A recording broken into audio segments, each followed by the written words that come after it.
আপনি যদি না বুঝে কাজ করেন তাহলে পরিস্থিতিটা হবে এইরকম।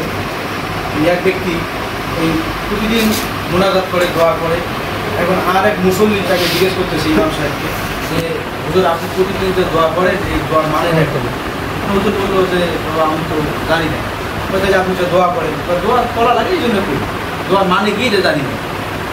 এই মুসল্লিটা ছিল সালাহ, এই আবার কী করছে আর এক বড় হুজুরের কাছে গেছে, যাওয়ার পর বলছে যে হুজুর আমার মসজিদের ইমাম সাহেব প্রতিদিন এই দোয়াটা করে, তার মানে কি বলেন? তো ওই ইমাম সাহেব আবার বুঝাইছে যে এই দোয়ার মানে হলো যে আল্লাহ তুমি আমার একটা নেক্সট সন্তান। মুসল্লি আসি হুজুরকে বলতেছে হুজুর আপনি যে দোয়া করেন এটার মানে কি জানেন? না জানি না। আমি বড় হুজুরের কাছ থেকে শুনে আসি কী দোয়ার মানে। এই দোয়ার মানে হলো যে আল্লাহ তুমি আমার একটা নেক্সট সন্তান দাও। আপনার 11টা, আপনার বাচ্চা কয়টা? আমার 11টা বাচ্চা। আপনার 11টা বাচ্চা হয়ে গেছে, আপনি এমনও দোয়া করতেছেন যে আল্লাহ তুমি আমার একটা নেক্সট সন্তান দাও। হুজুর কয় এই দোয়ার মানে যদি আমি জানতাম এই 11 বছর আগে দোয়া বন্ধ করে দিতাম। বুঝলেন নেই আমার কথা? কারণ হুজুর কী দোয়া করে হুজুর কিন্তু নিজেও জানে। ঠিক আমাদের পরিস্থিতিটা হলো যে আমরা এখানে আসলাম কিছু জানার জন্য, কিছু বোঝার জন্য। আসলে কী দোয়া করতেছি এটা যদি না বুঝে হুজুরের মতো আল্লাহ আলী একটা নেক্সট সন্তান দেয়, নেক্সট সন্তান দেয়, 11টা হয়েছে তাও দোয়া করে, এই ধরনের ভুল কাজ করা যাবে না। যেটা করবো বুঝে শুনে কাজটা করার চেষ্টা করবো। অল্প করি সমস্যা নেই, কাজটা কতটুকু করি অল্প করি, কিন্তু অল্পের মধ্যে যাতে আমার একটা ভালো ফলাফল আসে এটা তাৎপর্যটা একটু আমাদেরকে বুঝতে হবে। তাহলে এখন এসে ফলো আপ, আমরা একটা মানুষকে বোঝাবো কীভাবে ফলো আপ করলে, কীভাবে মানে এঙ্গেজ করলে ওই ব্যক্তি আমার কথাটা শুনবে, তাহলে এটা আমাকে আগে বুঝতে হবে। তাহলে একে ফলো আপ খুবই নিয়ে একটু আলোচনা করবো। 1 নম্বর হচ্ছে ফোকাস অন বিল্ডিং রিলেশনশিপ, সম্পর্ক তৈরিতে মনোযোগ। এখন আমি যার কাছে যাই না কেন তার সঙ্গে যদি আমার সম্পর্কটা ভালো না তাহলে উনি কিন্তু আমার কথা শুনবে না। বুঝলেন আমার কথা? আমি যার কাছেই যাই না কেন ওনার সঙ্গে আমাকে সর্বপ্রথম কী করতে হবে? সম্পর্কের উন্নয়ন করতে হবে। সম্পর্ক তৈরি করা যদি থাকে আলহামদুলিল্লাহ, যদি না থাকে তাহলে সম্পর্কের কী করতে হবে? উন্নয়ন করে দিতে হবে। অনেকের আছে পরিচিতি, দীর্ঘদিনের পরিচয়, কিন্তু সম্পর্ক খুব বেশি এটা ভালো না, যাতায়াত কম হয়, যাতায়াতের অভাবে কিন্তু সম্পর্কটা কী হয়ে যায়? ডাউন হয়ে যায়। তাহলে যাতায়াত করতে হবে, তাদের খোঁজখবর নিতে হবে, এভাবে কী করতে হবে? সম্পর্কের উন্নয়ন করে দিতে হবে। সেলস করে না যাই করে সর্বপ্রথম কী করতে হবে? সম্পর্কের উন্নয়ন আপনাকে তৈরি করতে হবে, তারপরে কাজটা কি অবজার্ভ করতে কি সম্পর্ক খুঁজে বের করে সমাধান করতে হবে। আপনি ওনার কাছে কেন যাচ্ছেন এবং ওনার আপনি একটা প্রোডাক্টের উন্নত মান সম্পর্কে ওনাকে বোঝাইছেন, এর মধ্যে ওনার কোনো সন্দেহ হয় প্রোডাক্টের হয় আপনার প্রতি হয় সিস্টেমের প্রতি কোনো বিষয়ের প্রতি আপনি ওনাকে দিতে পারেন, সন্দেহ থাকতে পারে।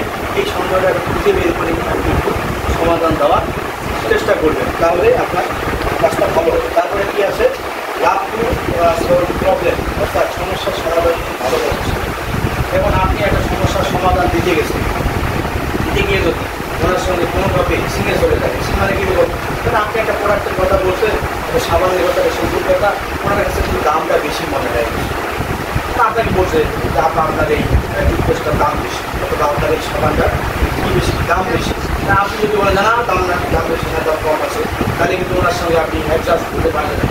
বোঝেন তাই? উনি আপনাকে একটা মাইনাস কথা বলছে, তাহলে আপনাকে মাইনাস কথাই বলতে হবে। তা আপনি বলুন হাওয়া পর আসলে আমারও মনে হয় যে প্রোডাক্টের দামটা একটু বেশি, তাহলে উনি কিন্তু মাইনাস ছিল, আপনি কিন্তু মাইনাস বলতেন, তাহলে মাইনাসে প্লাস হবে। বিষয়টা হলো প্রথমে ওনার সঙ্গে কখনো তর্কে যাবেন না। আপনি পরবর্তীতে এটা গুণগত মান সম্পর্কে বোঝানোর পর আপনি বোঝাবেন যে আপা আসলে আপনি একটু বলেন যে কোন প্রোডাক্টের দামটা একটু বেশি, তো উনি বলবে যে যেটা গুণগত মান ভালো বলে দামটা একটু বেশি। আপনি বলবেন না, আপনি জিজ্ঞেস করবেন উল্টা যে আবার ঠিক আছে বললাম আপনার কথা, আপনি একটু বলেন যে কোন প্রোডাক্টের দাম বেশি, তখন উনি কী বলবে? এই জিনিস যেটা ওদের দাম এইভাবে তো বলবে নাকি না? বলতেন না, আরও উদাহরণস্বরূপ বুঝাবেন বলবেন দেখবেন কি যে আপা এই যে দেখেন আপনার এই যে আলনার মধ্যে একটা চাদর আছে, এটার দাম হলো 500 টাকা, আর আপনি বিছানার মধ্যে যে চাদরটা চেয়েছেন ওটার দাম হলো 200 টাকা। একটা হলো 500 টাকা, একটা হলো কত টাকা? 200 টাকা। বুঝাবেন যে আপনার বলেন যে এটির দাম 500 টাকা আর ওটার দাম 200 টাকা হতে টাকা, তখন উনি বলবেন যে এটার হয়তো বা সুবিধাটা ভালো, এটা কালারটা ভালো আছে, এটা সমস্যা আছে, এটা হলো 200 টাকা, এটা হলো কত টাকা? 500 টাকা। তার মানে গুণগত মান যেটার ভালো দাম কিন্তু তার একটু বেশি। অ্যান্সারটা আপনি সরাসরি দেবেন না, ওনার থেকে আপনি অ্যান্সারটা বের করে নেবেন না। বোঝেন নাই আমার কথাটা? বুঝতে পারবেন না এইভাবে যেটা ভালো সরাসরি বলবেন, ওনাকে দিয়েই বলাবেন যে আপনার দেখেন আপনি একটা জামা পরে আছেন, জামার দাম হলো 600 টাকা, আমি একটা জামা পরে আছি আমারটার দাম 300 টাকা। আপনি বলেন যে ওইটার দাম 600, এটার দাম 300 হলো কেন? উনি বলবেন যে ওটা একটু ভালো, সুতাটা ভালো, রঙটা ভালো, ফিনিশিংটা ভালো আসছে, আর এটার মধ্যে হয়তো একটু ত্রুটি আছে, ওইটা এটার দামটা একটু বেশি। তার মানে গুণগত মান যেটা বেশি দাম তার একটু বেশি, উনি নিজে বলবেন। আপনি আরও উদাহরণস্বরূপ দেবেন যে দেখেন একটা বাজারের মধ্যে হলুদ গুঁড়া 100 গ্রামের দাম 30 টাকা, আর এক জায়গায় ওই 100 গ্রাম হলুদ গুঁড়ার দাম 40 টাকা। আপনি একটু বলেন তো যে একটার দাম 30 টাকা, একটার দাম 40 টাকা হলো কেন? তখন উনি নিজেই বলবেন যে সেটার গুণগত মান দাম বেশি। মানে অ্যান্সারটা আপনি দেবেন না, ওনার থেকে আপনি অ্যান্সারটা নেবেন। সেটা কীভাবে নেবেন? ভালোবাসার সাথে গল্প করলে হাসি ঠাট্টার মাধ্যমে আপনি কিন্তু তার কাছ থেকে অ্যান্সারটা নিয়ে নেবেন। না বোঝেন নেই আমার কথাটা?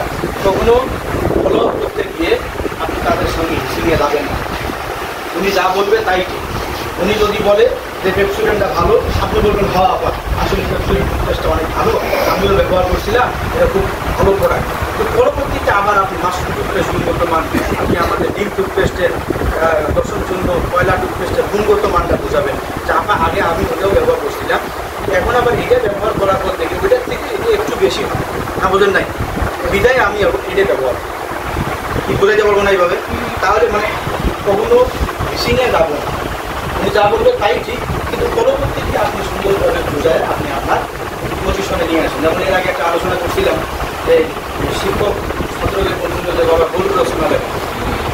শিক্ষক ওই ছাত্রকে বলছিল যে গরুর একটা পা আছে, দুটা চোখ আছে, হ্যাঁ গরুর একটা লেজ আছে, গরুর আমাদের যে দুধ দেয়, গরুটা একটা জমিতে বাঁধা ছিল, জমির পাশে একটা নদী ছিল, ওই নদীতে একটা কুমির আছে, কুমিরের দুটা চোখ, একটা পা এবং একটা লম্বা লেজ আছে, লেজটা ছাত্রকে লিখতে গেছে গরুর রচনা, কিন্তু ছাত্র শেষে চলে গেছে কোথায়? কুমিরের রচনা। শিক্ষক চিন্তা করলো যে এবার একটু পরিবর্তন করে অন্যটা রচনা। শিক্ষক বলছে এবার কুমিরের রচনা। ছাত্র কি বলছে যে ধান আমাদের প্রধান অর্থকরী ফসল, ধান থেকে চাউল হয়, চাউল থেকে ভাত হয়, আমরা খাই, এবং ধানের খড় আমরা গরুকে খাওয়াই। ওই ধান ক্ষেতের পাশে একটা নদী ছিল, নদীতে একটা কুমির ছিল, কুমিরের একটা পা ছিল, দুইটা চোখ আছে, কুমিরের একটা লম্বা লেজ। আবার কিন্তু ছাত্র কিন্তু কুমিরের রচনা দেয়। শিক্ষক চিন্তা করলে এবার পাটের রচনা দিয়ে লিখবে।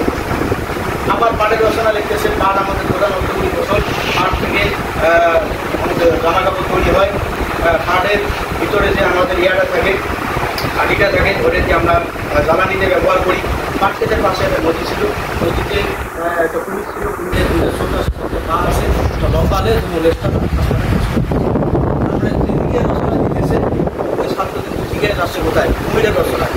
ঠিক আপনি যতই প্রোডাক্টের গুণগত মান অন্য যেটাই ভালো বলেন না কেন, আপনি ওনার সাথে যতই তাল মিলেন না কেন, শেষে কিন্তু আপনাকে ওই আমাদের অ্যামেক্সনের প্রোডাক্ট নিয়ে আপনাকে কী করতে হবে? কথা বলবেন, মানে কথা বলে যাবেন যে বিষয়টা। তাহলে সমস্যার সমাধানটা দিতে হবে কীভাবে? মানুষের সাথে দিতে হবে, কখনোই কারোর সঙ্গে গিয়ে রাগ শেয়ার করতে যাব। এরপরে কি look forward to setting next appointment, পরবর্তী যোগাযোগের কথা একটু আশ্বস্ত করতে হবে। আপনি আজকে গেলেন, একটা রোগীর সঙ্গে কথা বললেন, একটা পণ্য ব্যবহারকারীর সঙ্গে কথাবার্তা বললেন, বলার পর আবার ওনাকে বলবেন যে আপনার ঠিক আছে থাকেন, আমি আজকে যাই, একটু ব্যস্ত আছি, পরবর্তীতে অমুক তারিখ আবার আপনার সঙ্গে আমার দেখা হবে বা কথা হবে। না বোঝেন আমার কথাটা? অথবা উনি ব্যস্ত আছে, ওনাকে বলবেন যে আপনার তাহলে এখন যেহেতু আপনি ব্যস্ত আছেন, আমি কখন আপনার সঙ্গে দেখা করবো বা কখন আপনার সঙ্গে আমার কথা হবে। না বোঝেন আমার কথাটা? মানে আপনি পরবর্তীতে এই টাইমটা একটু সেটিং করে দেবেন, অ্যাপয়েন্টমেন্ট, পরবর্তী আপনার সঙ্গে আমার কখন কথা হবে। না বোঝেন আমার কথা? উনি এখন ব্যস্ত আছে, কিন্তু ফ্রি থাকবে কখন? শুনে নেবেন, উনি বলতে হবে আমি পরশু দিন ফ্রি আছি, এখন কি ব্যস্ত আছে, পরশু দিন ফ্রি আছি, পরশু দিন কখন ফ্রি আছে? উনি বললেন যে পরশু দিন বিকেলবেলা। আপনি একটু জিজ্ঞেস করবেন যে বিকেল কয়টার দিকে আপনি ফ্রি আসেন? বিকেল 3টের দিকে ফ্রি আসেন নাকি 5টার দিকে ফ্রি আসেন? কখন 5টা। না বোঝেন নাই?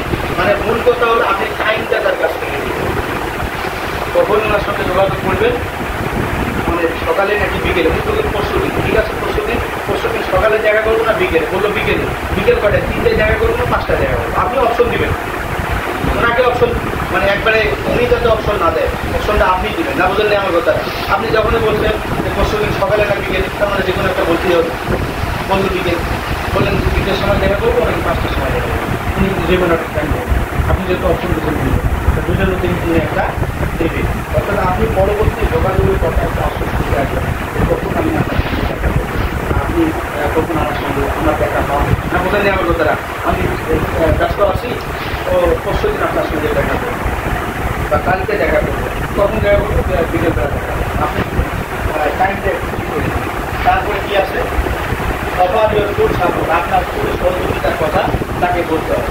আপনার কী করতে হবে, পুরো সহযোগিতার কথা ওনাকে বলতে হবে যে আমি আসি আপনার সঙ্গে, আপনি যে ওষুধটা খাচ্ছেন খান, আমি আসি আপনার সঙ্গে। এর থেকে যদি ভালো ট্রিটমেন্টের দরকার হয়, আমাদের যদি বড় কোনো ডাক্তারের পরামর্শ নিতে হয়, তার কাছে যদি নিয়ে যেতে হয়, তারপর আমরা কি আসি আপনার সাথে। আপনি পণ্যটা ব্যবহার করেন, আমি আসি আপনার সঙ্গে, দেখি কোনো সমস্যা হলে আমি সমাধান দেওয়ার চেষ্টা করবো। কারণ আমি যেহেতু দীর্ঘদিন যাবৎ প্ল্যাটফর্মে আসি, আমি জানি কোনো সমস্যার কী সমাধান দিতে হয়। অর্থাৎ আপনার সহযোগিতার কথা বলতে হবে যে আমি আসি আপনার সঙ্গে। তাই উনি কীভাবে সাপোর্ট উনি মনে করে না উনি আসে আমার সঙ্গে, না বোঝেন আমার কথাটা। আপনি যে ওষুধই দেন উনি খাবে। যদি আপনি বলেন যে সমস্যা নাই, এর থেকেও বেটার কিছু ওষুধ আপনাকে দিতে হয়, এর থেকে বেটার কোনো প্রোডাক্ট দিতে হয়, আমি দেবো আপনাকে, আমি আসি আপনার সঙ্গে। অর্থাৎ আপনার পুরো সহযোগিতার কথাটাকে বলতে হবে। Wait for the right time, সঠিক সময়ের জন্য অপেক্ষা করা। কিছু কিছু ক্ষেত্রে সঠিক সময়ের জন্য আপনাকে একটু অপেক্ষা করতে হবে। একটা কোনো নিতে গেছেন, তার বাড়িতে কোনো রোগ ব্যাধি নেই, তার মানে ওইটাকে একটা বাড়িতে গেছেন কোনো পণ্য ব্যবহার করার মতো নাই, সে বাজার থেকে নিয়ে আসছে অলরেডি, কিন্তু তাই বলে তার সঙ্গে জোর করে প্রোডাক্টটা দেবেন, এটা করা যাবে না। সঠিক সময়ের জন্য একটু অপেক্ষা করেন, প্রোডাক্টটা শেষ হয়ে যাক, পরবর্তীতে আবার তার সঙ্গে কথা বলবো, আবার কিন্তু আমার প্রোডাক্টটা কী করবে না, বোঝাতে আমার কথাটা।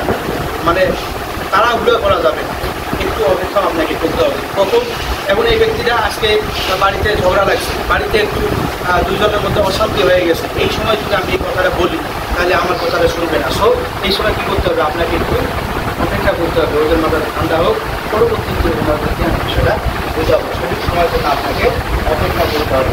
আনপ্লাগ বা আর্জেন্সি জরুরি ভিত্তিতে কাজটা করতে হবে। দেখেন কিছু কিছু বাড়িতে গেছেন, সমস্যা আছে, কিন্তু উনি ওই সময় সমাধানটা নিতে চাচ্ছে না, আপনি তখন জোর করে হলেও তাকে সমস্যার সমাধানটা করে দেওয়ার চেষ্টা করবেন। এগুলো ব্যক্তি মানে ব্যক্তি ক্ষেত্রে, না বোঝেন নেই আমার কথাটা। কিছু কিছু জায়গা আছে সমস্যায় আসে ঠিকই, সমাধান নিতে একটু কম ইচ্ছুক, তা আপনি কী বললেন, কীভাবে বোঝাইলে উনি তখনই আপনার কাছ থেকে সমস্যার সমাধানটা নেবে। এটা জন্য ওনাকে বেশি চাপ করে করতে হবে, ওখানে সব ক্ষেত্রে না, কিছু কিছু ক্ষেত্রে। তারপরে কোনটা পেশন আবেগকে ধাক্কা দিন, এর সঙ্গে একটা সামঞ্জস্য আসে।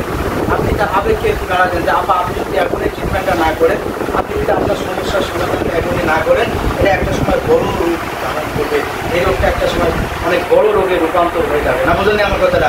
যখন তার আবেগকে একটু ধাক্কা দেবেন, যে না তখন যদি চিন্তা করবে যে না আসলে সব থেকে বেশি যেটা দরকার, এটা হলো আমার সুস্থ থাকার দরকার।